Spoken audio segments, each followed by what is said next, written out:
नागपूर महानगरपालिका निवडणुकीसाठी मुख्यमंत्री देवेंद्र फडणवीस यांच्या पत्नी अमृता फडणवीस यांनी मतदान केले।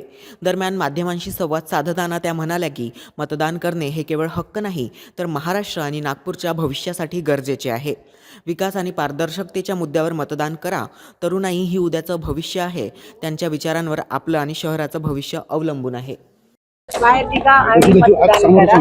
हे आपल्यासाठी स्वतःसाठी जरुरी आहे आणि आपल्या महाराष्ट्रासाठी आणि नागपूरसाठी फार जरुरी। विकास आणि ट्रान्सपेरन्सी।